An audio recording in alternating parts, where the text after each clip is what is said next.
And joining us now on our broadcast, fresh off of his team's 4-1 victory over BYU to advance to the semifinals, it's UCF women's tennis head coach Brian Kanyeko. Coach, it is always good to see you. Congratulations on the victory. Talk me through, after dropping the doubles point, what was the message to your team and how do you think they responded today in singles? Yeah, well, we didn't play this team, too long ago, and we had to play them again within a week or so. And, we did a better job at one than what we did on the road last time. And Olivia and Hannah played a great match at one. And I just thought at 2 and 3 we were a little bit too defensive. Just got too defensive. And I think BYU, credit to them, they really took it to us towards the end of 2 doubles. And that's why they won the doubles point. And but I thought we did a great job responding in the singles for sure. Yeah, no, it was really impressive to see. And you mentioned it. I happened to be on the call for that one. I sent you a text about a week ago today of, you don't see a lot of 4-3 matches end on a let cord ace, as that match did a couple week ago when your team knocked off BYU. How difficult is that turnaround to play a team twice in 1 week? And how did your team go about preparing, even more so mentally than physically, for that challenge today? Yeah, it's not easy for sure. It's funny, we did that last year against Kansas too. It was our last match of the season, and we played them in the tournament, so back to back. But it's not easy. I think we talked about how it went our way at BYU on the road, but we weren't super pleased with our performance there and how we handled it on some of the courts. And I knew that there was a lot more room for improvement in our singles play than what we showed in BYU, and that was the focus. We definitely weren't content with that win, although we'll take it. We understand how good BYU is and how tough it is to play there. We'll take it, but we definitely weren't content. And I think that's what made the difference, that mindset today. No, it's so impressive to see. And, again, given how young your group is here in 2025, you're 21-2 overall. I'm no mathematician. That's very impressive. Just talk me through what has clicked so well for this group so quickly. And, again, to be in this position here in late April, what it means to you in the program. Yeah, thank you.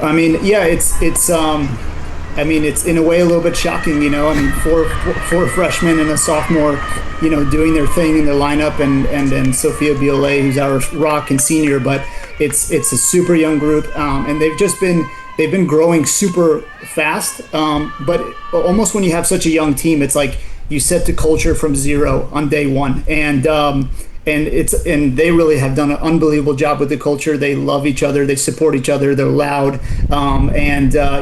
Sometimes when you have a new team like that, you get to kind of reset your program from zero and what you want it to be like. And they've really bought in, and they're just fun, and it's fun to be around, and car rides are fun. Yeah, we love it. I've heard Sophia's done more coaching than you this year. Just that's the word on the street. As the lone senior, they'll actually listen to her. But in particular to that theme, after last year, all the injuries, the ups and downs, to have a season like this, I'm curious how it feels to you to be able to send Sophia off in this fashion, and just what it means for the Knights to be back where I know you expected to be. Yeah, you put it spot on. That's what we talked about for Sophia after her senior day, and we went undefeated at home. We're able to clinch a share of the conference title.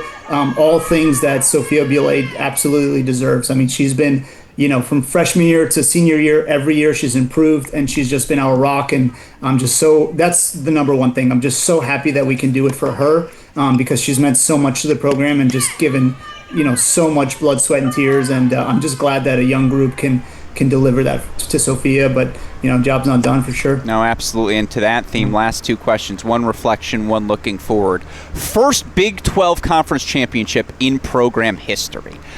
It's always going to have on that trophy head coach Brian Kanyeko on it, so they'll know it, the Knights moving forward in history. But just what did that mean, not just to your team, but to this athletic department, to be able to capture this conference title? What does that mean to UCF?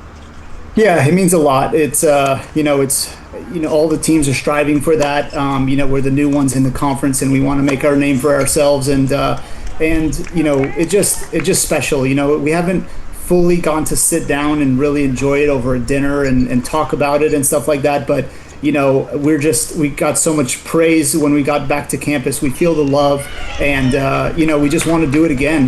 That's just very motivating to want to do it again. But there'll be a time where we can sit down and talk about everything of exactly what we did. But yeah, I'm really proud of that accomplishment. We'll call that time like May 28th. Roughly. We'll have really some good. time to do that. Well, my last question for you. I was fortunate enough to be on the broadcast when your team went to Stillwater, and at that number 1 singles position, a thriller. I think it was between Aya and Melissa at that one spot, the 3-set clinch for you guys for that 4-3 win.